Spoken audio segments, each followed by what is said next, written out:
Be grateful for your last $3,800, he said, dragging out each word like he was savoring it. The number didn't sting because of the money, it was the precision, the insult. Not 4,000. Not even close. 3,800. Just enough to feel like a slap you couldn't quite block. I stood in the corner office on the 27th floor, the Chicago skyline gleaming behind him as if it belonged to him. It didn't. Neither did that leather chair. That was the CEO's seat, a seat I'd only ever seen filled by the man who built this company from a garage startup into a billion-dollar brand. Today, it was occupied by his nephew, freshly imported from some overpriced MBA program overseas. I'm 54 years old, and I've been here 17 years. 17 years of engineering designs that carried this company through 2 recessions. Nights when the cleaning crew would find me still bent over blueprints at 2:00 a.m. My patents weren't just drawings, they were the backbone of every major product that kept the lights on. I mentored half the engineering team, fought for resources in boardrooms, delivered on projects everyone else swore were impossible. And here he was, maybe 26 pressed suit gold watch. The kind of tan you only get from yacht decks. Not from work. He leaned back like the chair had been waiting for him. Arms crossed, smirk perfectly tuned to make you want to look away. We couldn't have been more different. Through the glass, I saw heads turn. Conversations stop. His voice carried just enough for everyone to hear. That was the point. Public humiliation was part of the show. 3,800. The number echoed in my head. But so did something else. It was faint, buried under the noise, a voice from years ago. The founder leaning over his desk telling me, if they ever try to undervalue you, they've already signed their own death warrant. Back then, I'd laughed. I didn't laugh now. I took the check like it was a coupon for a free coffee, slipped it into my folder, and walked out. He thought I was leaving defeated. What he didn't know was that I had just remembered exactly where I'd kept the document that could end him. The founder leaning over his cluttered desk had once told me, if they ever try to undervalue you, they've already broken their own business. I'd laughed back then, thinking he was being sentimental. I didn't realize he was dead serious. So when the nephew slid that check toward me, I didn't give him the glare he wanted. I took it like it was a coupon for a free coffee, slipped it into my leather folder, and nodded once. Thanks for letting me know. He thought I was walking out defeated. What he didn't see was that I had just remembered exactly where I'd kept the paper that could ruin him. The hum of the office felt louder when I stepped out of the glass-walled corner, but it wasn't noise. It was the sound of people pretending to work. Screens glowed a little too brightly. Fingers tapped keyboards with the urgency of actors in a stage play. No one looked at me. You'd think I'd suddenly turned invisible. In a way, I had. I walked back to my desk without a word. The carpet under my pumps muffled every step, but in my head the echoes were deafening. My chair was still pulled out from that morning coffee, half-finished steam, long gone. I slid open the bottom drawer and pulled out the cardboard box I'd hoped I'd never have to use. It had been there for years, tucked behind a spare cardigan and a jar of pens that never worked. The first thing inside was a framed photo of the founder shaking my hand the day my first patent was approved. His palm had been warm, grip firm. This one will keep the lights on for decades, he'd said. He wasn't wrong. During the 2008 crash, that design alone kept us from layoffs. Next, I pulled out the folder of prototype sketches from the project that saved us a second time. Lines drawn at 2 in the morning, a takeout box balanced on my lap. The paper still smelled faintly of coffee and ink. Then my hand found it, a palm-sized model of our flagship product's original prototype. The founder had given it to me late one night, dust on his shirt, grease on his fingers. This is our baby, he'd said, with a grin, holding it between us like it was sacred. We built this together. My chest tightened as I lowered the prototype into the box, cushioned between books and old reports, as if it might break. The air in the office felt heavier now. Somewhere behind me, a chair rolled back, then forward again. No one spoke. I could feel eyes flicker toward me only to dart away if I turned my head. Cowardice wasn't personal here, it was survival. I reached for a stack of dusty binders and nearly dropped them. Wedged between two of them was a familiar weight, my personal archive of early contracts and design notes. My fingers froze on the worn edge of its leather cover. Inside, at my home in Oak Park, I knew exactly where the original signed copy of my employment agreement rested, locked in a fireproof safe behind a row of dusty photo albums. For years, it had been nothing more than a sentimental keepsake. But now, with the nephew's smug voice still echoing in my ears, and that precise figure $3,800, I felt something shift. The number wasn't random. It couldn't be. I slipped the binder into the box and closed the lid halfway, just enough to hide its contents from curious glances. My face stayed calm, my movements steady, but inside a quiet calculation had begun.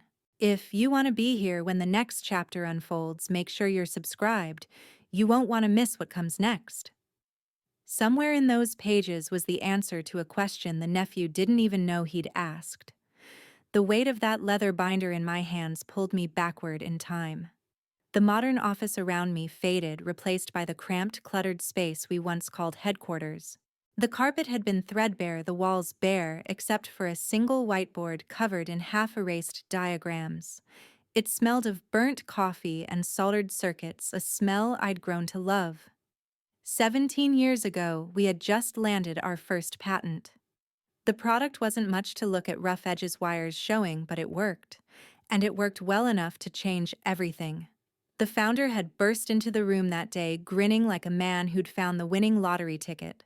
We popped open a bottle of cheap champagne and toasted in mismatched mugs because we didn't own glasses. It didn't matter. We had just changed our future. When the laughter died down that night in our old headquarters, he motioned for me to follow him. We squeezed into his office, a shoebox space stacked high with paper that looked one sneeze away from collapsing. He didn't sit. Instead, he rummaged through a bottom drawer and pulled out a single sheet of paper. He slid it across the desk toward me. "This one's just for you," he said. "If your base salary ever drops below $4,000 a month, everything you've built here, every patent, every design, every piece of intellectual property reverts to you automatically." I blinked, half convinced he was joking. "That's oddly specific."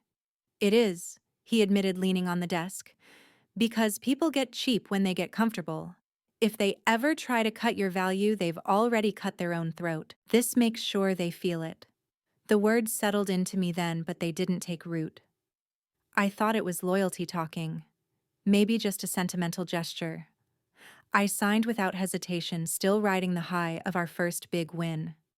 Now, 17 years later, sitting in a modern Chicago office stripped of warmth, I could still hear the conviction in his voice. And I could feel something else too. An ember catching flame. The nephew thought he'd ended my career with a smirk and a check for $3,800. What he didn't realize was that he'd just flipped the exact switch the founder had hidden for me. My phone buzzed, pulling me back to the present. It was a text from an old friend in the boardroom, one of the few I still trusted. Still talk to him every month. Him, the founder. My grip on the leather binder tightened. Not only did the founder still keep an eye on this place, but he wasn't alone. There were people in that boardroom who remembered that clause as clearly as I did. And that meant I wasn't just holding an old contract. I was holding leverage. By the time I left the office with the cardboard box under my arm, the chill in the winter air felt cleaner than the recycled oxygen inside. I didn't rush. Every step toward the parking garage was deliberate, as if hurrying might somehow cheapen the moment I walked slowly to my car. The $3,800 check sat in my folder, worthless in cash value but heavy with purpose. I slid into the driver's seat, set the cardboard box gently in the passenger seat, and pulled out of the parking garage. 10 blocks later, I parked in front of my neighborhood bank. The teller smiled politely as I slipped the check into the pneumatic tube. It disappeared with a quiet thunk, a transaction so ordinary it almost disguised what it really was, the trigger to something far larger. Back in the car, I scrolled to a number I hadn't dialed in years. The name on the screen made my jaw tighten. Daniel Keene, patent attorney, former bulldog in a suit. The man who'd once shredded a corporate legal team trying to steal my first design. He answered on the second ring. "Haven't heard from you in a while. I didn't need you until now," I said evenly. "Do you remember the founder's clause?" A pause, the sound of a chair leaning back. "The salary threshold reversion, I remember every word. I have my signed copy. Original ink. I'm scanning it to you tonight. I need filings for immediate enforcement." "Send it to my secure line," he said without hesitation. Then his tone shifted. "And this isn't a surprise." My brow furrowed. "What do you mean years ago the founder asked me to keep an eye on your salary? Said it was insurance. Every quarter I've checked your payroll bracket just in case. Today's the first time it's dropped below the trigger." For a moment I didn't speak. It wasn't shock, it was affirmation. The founder hadn't just protected me. He'd prepared for this exact day. "Then you know what to do," I said.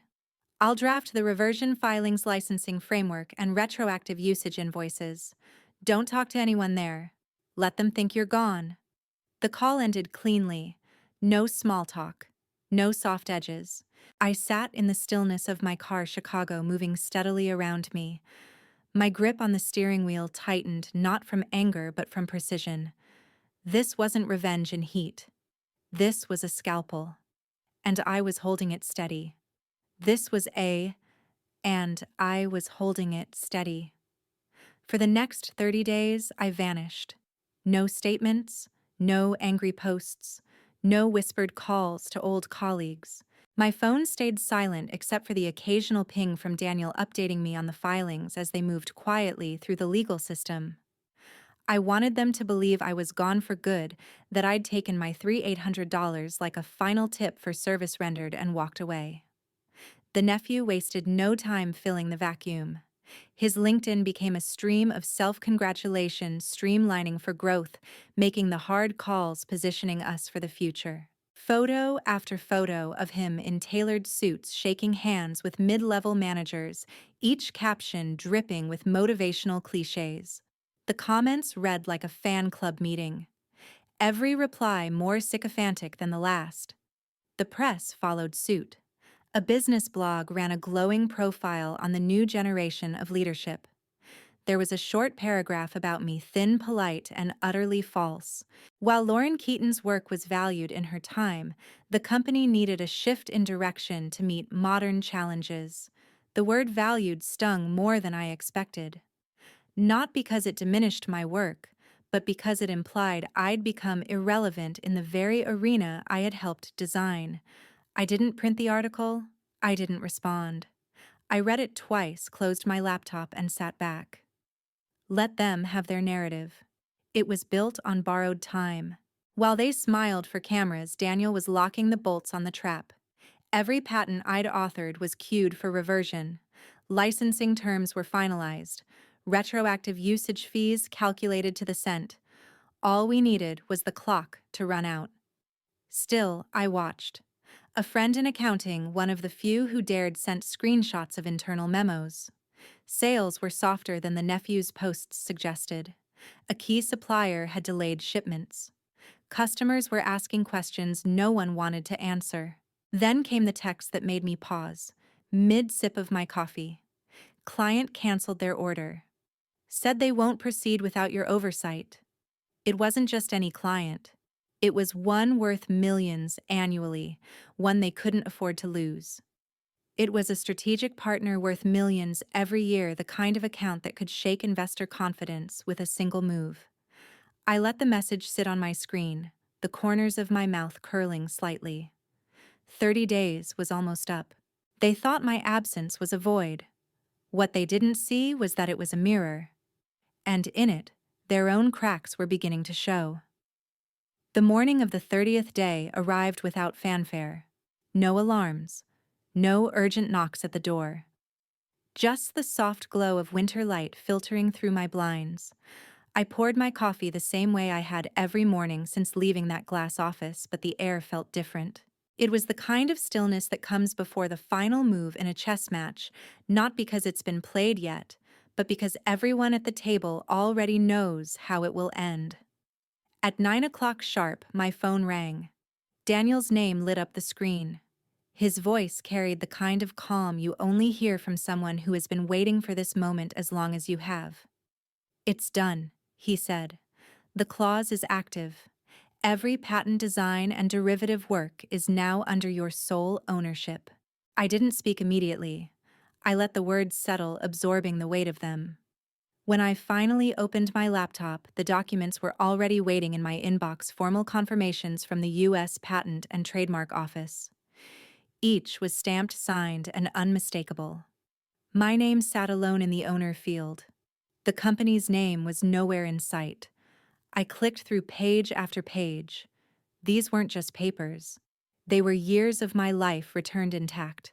Designs sketched on napkins, prototypes built in quiet labs long after others had gone home, systems that had kept the company alive through storms it hadn't seen coming. Each one was mine again. Then I saw it, the addendum I'd almost forgotten existed. The clause didn't just revert the original patents. It extended to all derivative products built from my designs. That meant every update, every new model, every feature they'd added over the years still fell under my ownership. Daniel's note at the bottom was short and surgical. "This covers approximately 70% of their annual revenue stream." I leaned back in my chair, a slow, measured smile forming. There was no rush of adrenaline, no urge to celebrate. This wasn't the kind of victory you shouted about. It was the kind you savored in silence, like watching a rival step into a room without realizing the floor beneath them had been replaced with glass. I thought of the nephew, his smug LinkedIn posts, his staged handshakes for the camera.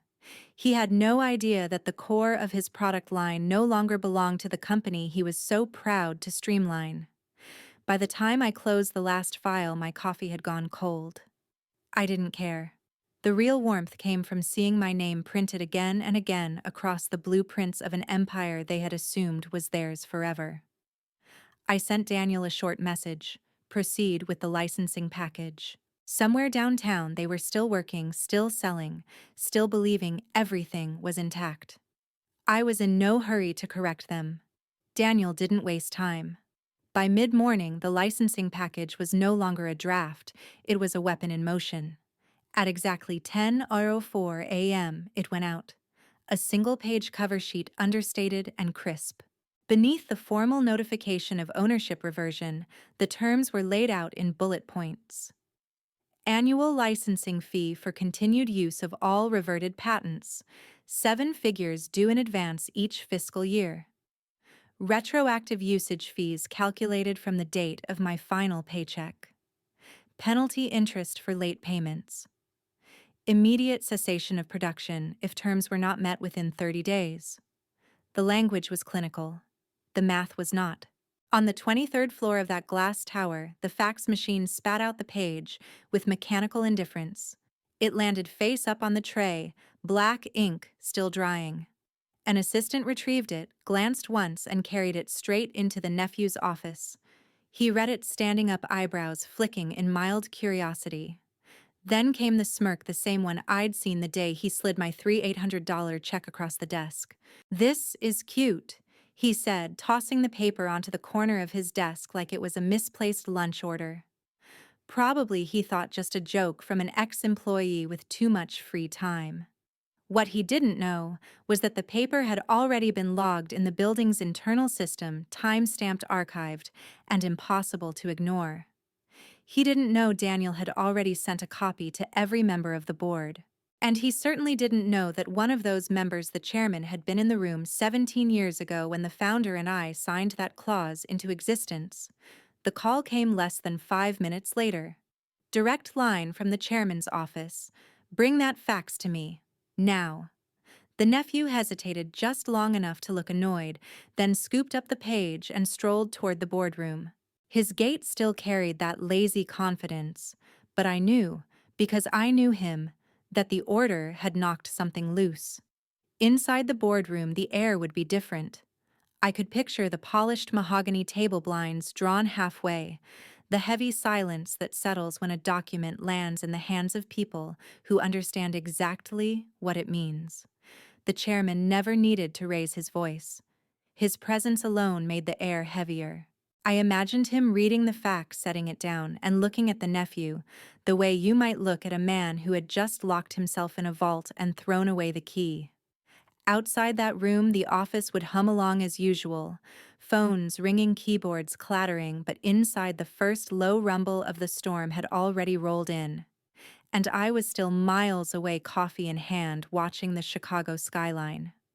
I didn't need to hear their voices to know the pressure in that room was rising. The facts had been received. The clock was ticking. The weather was about to turn. By 9:20 a.m., the boardroom was full. Every executive who mattered had been pulled from whatever meeting or call they were in. Laptops were open, phones buzzing, the air thick with the muted urgency of people trying not to show panic yet. The facts sat in the center of the table like a live grenade. Legal had already verified it overnight. My patents were no longer theirs. The licensing terms were enforceable immediately. Without my signature, they couldn't legally manufacture or sell 70% of their product line. The operations VP was the first to say it aloud. If we don't reach an agreement this week, production halts in 7 days, maybe less. That was all it took. The CFO's pen began tapping against his notepad. The sales director scrolled furiously through her phone, probably calculating the fallout of telling clients their shipments wouldn't arrive. Somewhere in the chaos, my phone buzzed. A message from Kara, one of the few still inside who dared to text me. They're running around in circles. I wish you were here to see it. I could almost hear her voice, half amusement, half disbelief. I pictured them pacing hallways, pulling managers into side rooms, talking in low-clipped tones. Fear wasn't loud yet, but it was moving fast like water through cracks in a wall. By 10:45 a.m., the first wave of client calls had hit. A hospital supplier wanted confirmation their order would ship on time. A European distributor asked whether the upcoming product launch should be postponed. The answers were vague, rehearsed, and useless. Then came the one they couldn't spin. A government contract worth hundreds of millions in guaranteed revenue was suddenly under review. The client had heard whispers about production delays and demanded written assurance that delivery dates would be met. Legal couldn't give it. Without my patents, they had no legal right to produce the equipment. The contract went from secure to suspended in under an hour. I imagined the nephew, now smirk gone, leaning forward in his chair, while the chairman's voice cut through the noise. The leadership team would be staring at spreadsheets that no longer balanced timelines that couldn't be met, and the grim truth: this was not a problem they could PR their way out of. From my kitchen table, I scrolled back to Kara's message and typed a short reply. It's only just started. I set my phone down and took a slow sip of coffee. The fear they were feeling was just the first ripple. The wave was still coming. By 9:30 the next morning, the boardroom was already tense when I walked in. They weren't expecting me, just my lawyer. That was the first advantage. The second was the silence that followed my footsteps across the polished wood floor, heels clicking like a metronome, counting down to the inevitable. The chairman sat at the head of the table, expression unreadable. The nephew was 3 seats down, shoulders tight, lips pressed into a line that couldn't decide between defiance and dread. No one offered me a seat. I took one anyway. I took a seat anyway, sliding a slim leather folder onto the center of the table. Let's make this quick, I said, my voice steady, just loud enough to fill the room without strain. Here are the terms. I opened the folder, revealing a clean 6-page agreement. Annual licensing fees, 7 figures paid in advance at the start of each fiscal year. Retroactive usage fees from the date of my last paycheck. Penalty interest for late payments escalating monthly. And one final condition: my name appears on every piece of marketing, packaging, and investor material as the sole patent owner. The COO leaned forward, brow furrowed. That last part. Is that really necessary? I didn't blink. Non-negotiable. You want the product, you acknowledge the source. The room shifted. A few glanced toward the chairman, others toward the nephew. His face flushed, but he stayed silent. Paper slid across the table as my lawyer distributed copies. The only sounds were the scratch of pens and the faint rustle of pages. While they read, my eyes drifted to the grain of the table where the light caught it just so. I remembered the founder leaning over a much smaller desk 17 years ago, tapping his pen against the contract and telling me, "One day, this will save you." That day was here. One by one, signatures appeared. The CFO signed quickly, avoiding my eyes. The marketing director hesitated for less than a second before adding her name. The chairman signed without ceremony. Finally, the nephew picked up the pen. His hand trembled barely, but enough for me to notice. He signed, then set the pen down as if it weighed more than it should. I gathered the signed pages, slid them back into my folder, and stood. No speeches, no gloating. Just a small nod to the chairman before turning toward the door. By the time I reached the hallway, the deal was binding. For the first time since that day in the glass office, the company's survival was in my hands, not theirs. The weight of the signed contract in my folder felt entirely different from the box I had carried out weeks ago. That had been my past. This was my future. The weight of the signed contract felt nothing like the cardboard box I had carried out of their office weeks ago. That box had been full of my past. This was my future, and theirs too, whether they liked it or not. I stepped out of the boardroom into the hushed hallway. Behind me, executives murmured among themselves, the air heavy with resignation. The nephew didn't follow. I doubted he could look me in the eye just yet. The elevator ride down was silent, broken only by the faint hum of the cables. My reflection in the polished doors looked calm, steady, more at ease than I had been in months. This wasn't revenge, hot or cold. It was reclamation, pure and absolute. By 10:37 a.m., I was back in my own building, a smaller, sleeker office with my name etched on the glass, Lauren Keaton, patent owner and strategic licensing. The air smelled faintly of fresh paint and new beginnings. Sunlight spilled across my desk, catching the gold trim of the plaque bearing my title. I set the folder down, opened my laptop, and refreshed my email. There it was, a payment confirmation from their finance department. The first annual licensing fee had cleared. 7 figures transferred without a single delay. The number wasn't just money. It was proof that the company that had tried to erase me now relied on me to exist. As I scanned the terms again, a new email appeared. The sender's name made me pause. The founder. The subject line was short. The body even shorter. Proud of you. Knew you'd be ready when the time came. I leaned back in my chair, letting the words settle. 17 years ago, I'd thought he was just being kind. Now I knew he'd been telling me the truth. I stood by the window looking out over the Chicago skyline. Somewhere out there, the glass tower still gleamed, but inside they were learning to live under the terms I had set. Their survival now depended on the name they'd tried to erase mine. The phone on my desk buzzed. Another company wanted to license one of my designs. I smiled. The work ahead was mine to choose. I'd walked into that boardroom to reclaim what was mine and walked out owning far more than patents.